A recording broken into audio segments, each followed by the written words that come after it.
નમસ્કાર ખેડૂત મિત્રો, હું વાસણ રામજી ખેડૂત જગત ચેનલમાં આપ બધાનું હાર્દિક સ્વાગત કરું છું. આજે આપણે એક પશુપાલકને મળવા આવ્યા છીએ જે પોતે એક આધુનિક ટેકનિકથી જે પશુપાલન કરી રહ્યા છે અને એક સારું એવું ઉત્પાદન પણ મેળવી રહ્યા છે. હવે વાત કરીએ કે ભાઈ એ પશુપાલક છે જેની એમને શરૂઆત કઈ રીતે કરી, કેટલા પશુથી કરી અને અત્યારે હાલમાં એનું દૂધ ઉત્પાદન કેટલું છે. એના પહેલા વાત કરીએ કે ભાઈ એમનો પરિચય આપું તો એમનું નામ છે રોજાસરા જયસુખભાઈ, ગામ પાટિયાળી, તાલુકો વિછિયા અને જિલ્લો રાજકોટ. જયસુખભાઈ, અમારા મિત્રોને એ માહિતી આપો કે શરૂઆતમાં તમે પશુપાલન કર્યું એની પહેલા તમે શું કામ કરતા હતા અને ત્યાર પછી તમે વિચાર્યું કે મારે પશુપાલન કરવું જોઈએ? શરૂઆતમાં હું પશુપાલન કરતા પહેલા દિલ્હી મારુતિ કંપનીમાં જોબ કરતો હતો. પગાર તો 20-25 હજાર રૂપિયા મળી રહેતો, પણ 20-25 હજારમાં કઈ ગુજરાન આપણું ચાલતું નતું.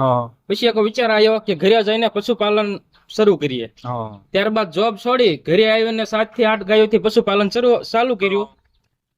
એટલે કે તમે જયારે દિલ્હી એક પ્રાઇવેટ કંપની અંદર જોબ કરતા હતા એ મૂકી અને વિચારો કે ભાઈ નાની એવી ઇન્કમમાં છે આપણું એક ભરણ પોષણ નહીં થઈ શકે અને ગામડે આવી અને ખેતી સાથે એક પશુપાલનનો વ્યવસાય કરી, એટલે કે તમે 7 ગાયોથી શરૂઆત કરી. તો તમારી પાસે હાલમાં અત્યારે કુલ પશુઓની સંખ્યા કેટલી તો અત્યાર સુધી? મારી આગળ અત્યારે હાલમાં કુલ ગાયો, ભેંસો અને નાના વાસરુની કુલ સંખ્યા થઈને 25 થી 30 જેવી છે.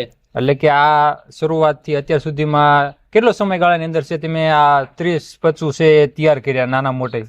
3 વર્ષની અંદર 25-30 પશુઓ કર્યા. હા, એટલે કે ટૂંકા સમયની અંદર છે એક તમે સફળ પશુપાલન છે એને આગળ વધારી રહ્યા છો. તો આજ અંદર વાત કરવામાં આવે તો કુલ પશુની અંદર અત્યારે તમારે કે દૂધાળા પશુ કેટલા? કુલ 30 પશુ માંથી મારી આગળ દૂધાળા પશુ અત્યારે હાલ 15 દૂધાળા પશુ છે. એમાં 10 ગાયો છે અને 5 ભેંસો છે.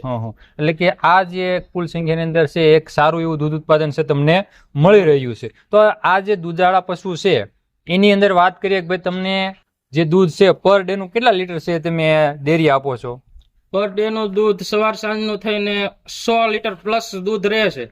એટલે આમ ગણો તો થોડી સંખ્યામાં ઉત્પાદન તમને સારું મળી રહ્યું. એટલે આમ સરેરાશ ગણો તો તમને મંથલી છે એક સારી એવી ઇન્કમ થાય છે. અબાઉટ આપણે અંદાજે એક આંકડો આપીએ તો ક્યાં સુધી છે તમે મંથલી છે ઇન્કમ મળતી છે? મંથલી ઇન્કમ ગણીએ તો 1,70,000 આળેગાળે થઈ રહે છે. એટલે આમ ગણો તો એક સફળ તમને દૂધ ઉત્પાદન મળી રહ્યું છે. કારણ કે કોઈ બી તમે જોબ કરતા હોય કે ખેતીઓ સાથે કરતા હોય પણ તમને લગભગ આ અંદાજે ઉત્પાદન મળતું ન હોય છે. એટલે કે તમને સફળ દૂધ ઉત્પાદન મળી રહ્યું છે. હવે જ્યાં તમે અહીંયા સુધી છે દૂધ ઉત્પાદન મેળવ્યું એની અંદર તમે કેવી કેવી નસલો પસંદ કરી છે જે તમને સારું એવું દૂધ ઉત્પાદન આપી રહ્યું છે?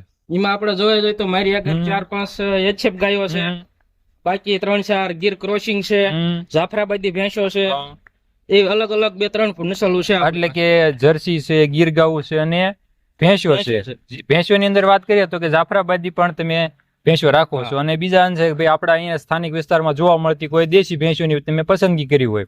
હવે આ જે પશુ છે એની અંદર જે નાની મોટી વાસળીઓ છે, પાડિયું છે એને છે તમે તૈયાર કરવા માટે શું કરો છો? નાની વાસરુને તૈયાર કરવા માટે પેલા 2 મહિના લગી એને ધવારવામાં આવે છે. પછી ખાણદાણ એનું અલગથી જે દાણનું દાણ આવે વાસરુનું એ આપવામાં આવે છે. એટલે કે તમે એમને નાનેથી છે એમને પૂરતું છે એ પોષણ આપી અને છે એમનો વિકાસ કરતા હોય જેથી આપણને ઝડપથી છે એક નવી ઓલાદ છે એ તૈયાર થાય છે. તો અમારા દર્શક મિત્રોને એ જણાવો કે ભાઈ સારા દૂધ ઉત્પાદન માટે છે આપણે કેવી નસલની પસંદગી કરવી પડે જેથી આપણને પશુપાલન છે એની અંદર સૌથી વધારે સફળતા મળી રહે?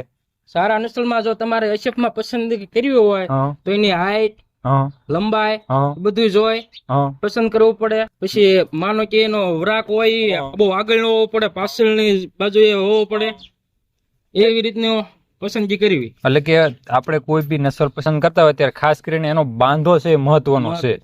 કોઈ હાઈટમાં પૂરી હોય, લાંબી હોય અને પાછળનો ભાગ છે પહોળો હોય, વરાક છે વ્યવસ્થિત બેઠેલો હોય અને ચારે આંસળ ખુલ્લા હોય, એ આપણને સારી નસલ છે એની માહિતી આપે છે. એટલે એ જ આપણને સારું એવું દૂધ ઉત્પાદન છે આપણને આપતા હોય છે. તો આ જે બધું દૂધ ઉત્પાદન તમે મેળવો છો સ્વસ્થ, સારું, તંદુરસ્ત, તો એમને તમે ઘાસચારો કેટલા સમય આપો છો? ઘાસચારોમાં આખો દિવસનો 3 વખત આપું છું. એક ફેરો સૂકો, લીલો અને સાંજે પાછો સૂકો, એ રીતના 3 વખત દિવસમાં ઘાસચારો આપું છું. એટલે કે ઘણા પશુપાલકો નાની એવી ભૂલ કરતા હોય સતત છે એમને ઘાસચારો આપતા હોય એટલે દૂધ ઉત્પાદન છતાં ત્યાં સુધી પહોંચતા હોય. તમે માત્ર 3 જ વખત છે એ એમને ઘાસચારો આપો છો. હવે ઘાસચારો જે તમે આપો છો કે આખું આપો છો કે કટિંગ કરીને આપો છો? એમાં હું કટિંગ કરીને આપું સાફ કટર થી, હા. એટલે એના વાગોળ જલ્દી આવે હમ. અને દૂધ ઉત્પાદનમાં વધારો થાય. હા. એટલે બીજા નંબરમાં તમે જુઓ તો તમારી જે ઘાસચારો છે એનો બગાડ પણ ઓછો થાય છે. એટલે કે કોઈ બી પશુપાલક છે એ આ પદ્ધતિથી જો આપણે ઘાસચારો આપે પશુને તો એમનો નીણ છે જેને આપણે ઘાસચારો કહીએ એનું બચત થાય છે અને આપણને પશુ છે એ તંદુરસ્ત દૂધ ઉત્પાદન આપે છે. હવે આની અંદર જોઈએ તો આ જે પશુઓ તમે પસંદગી કરી છે એની અંદર હાઈએસ્ટ એક પશુ કેટલું દૂધ ઉત્પાદન આપે છે? હાઈસ્ટ મારી આગળ વધારે 12 લીટર દૂધ એક પશુ આપે છે. હા, એટલે કે એક પશુ છે તમને 1 ટકનું 12 લીટર આપે છે. એટલે કે આખો દિવસનું 24 લીટર દૂધ આપે છે. આ પશુપાલક જો ખાસ મહત્વની વાત છે કે ભાઈ આપણે એવું પશુની પસંદગી કરવી પડે કે જે તમને 1 ટકનું સૌથી વધારે દૂધ ઉત્પાદન આપે. જયસુખભાઈ આગળ 1 ટકનું છે 12 લીટર આપતી ગાય છે, એટલે આખો દિવસનું ગણો 24 લીટર છે આપણને દૂધ આપે છે. એટલે એમને વધારે છે એનો પ્રોફિટ મળે છે. તો આમ ગણો તો આ પશુ છે એને વિશેષ કાળજી શું રાખવી પડે જેથી બીમાર ઓછું પડે, માખી મચ્છર ઓછી થાય, એને માટે તમે શું કાળજી રાખો છો? વિશેષમાં તો પશુ એક ને એક જગ્યાએ બાંધ્યું ના રહેવું પડે, 2-3 જગ્યાએ હરતું ફરતું રહેવું પડે. અને ખાસ કરીને અત્યારે ચોમાસાની સિઝનમાં ખાંડો વધારે થાય છે તો એ ખાંડામાં ન બેસી રહે એનું ધ્યાન રાખવું. હા, એટલે કે એમની સાફ સુથરી જગ્યા ઉપર છે એનું બાંધવાનું ગોઠવવું, અને જો એવું હોય તો એની યોગ્ય વ્યવસ્થા કરવી. માખી મચ્છર માટે છે યોગ્ય છે એ દવાઓનો સ્પ્રેયર કરવો. હવે જે આટલા પશુઓ છે તમે હાથ વડે દોવો છો કે કોઈ મશીનરીનો યુઝ કરો છો એની અંદર? અમુક પશુ છે ભેંસો છે હાથ વડે દોઈ વાળવી છે, જે ગાયો છે એને મશીન દ્વારા દોઈએ છીએ. એટલે કે તમે બે પદ્ધતિ છે એ દોવાણ કરો છો. આમ જોઈએ તો આ પશુઓ છે એની દેખરેખ માટે છે કે તમે જાતે જ છે વર્ક કરો છો કે કોઈ અન્ય લેબર અથવા મજૂર રાખતા હો છો? નહીં, અમે જાતે ઘરના 2-3 સભ્યો અને હું પોતે 3 થી 4 જણા આમાં હેન્ડલ કર્યું છે. આ પશુ 24-25 તમારે છે, નાના મોટે 30 છે. એની આ તમામ સાળ સંભાળ છે, દેખરેખ છે, દોવાથી લઈને પાણી નીણ બધું છે તમે પોતે જ કરો છો. એટલે કે તમારે બહારનો લેબરનો ખર્ચો બચી જાય છે અને આપણને વધારે ઉત્પાદન મળે છે, એટલે કે નફો પણ વધારે રહેશે. આમ જો તો જોબની સરેરાશ જો તો તમને પશુપાલન છે એકંદરે કેવું લાગ્યું? પશુપાલનમાં જોબ કરતા બહુ સારું રહેશે. પશુપાલનમાં તો તમે વ્યવસ્થિત પશુપાલન કરો તો 50% પ્લસ તમારો નફો તમને મળી રહે છે.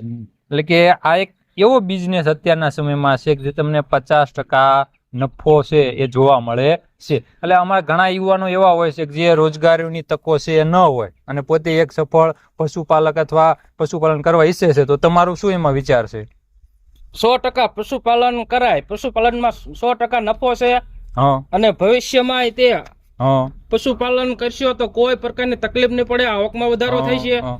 એટલે 100% પશુપાલન કરાય. કે નવા યુવાનો છે, નવા ખેડૂત મિત્રો છે જેમણે પોતાની ઇન્કમ વધારવા માટે ખેતી સાથે બેસ્ટમાં બેસ્ટ કોઈ વ્યવસાય હોય તો તે છે પશુપાલન. અને પશુપાલનના લીધે છે એ આપણી તમામ જરૂરિયાતો પૂરી થાય છે અને આવતા સમયની અંદર પણ આપણી એક આર્થિક ઇન્કમ મળી રહેશે અને સાથે સાથે એક આપણી તમામ જરૂરિયાતો છે એ પૂરી થાય છે. અને આ દૂધ ઉત્પાદન એવું છે કે જે રોજની જરૂરિયાત જોવા મળે છે.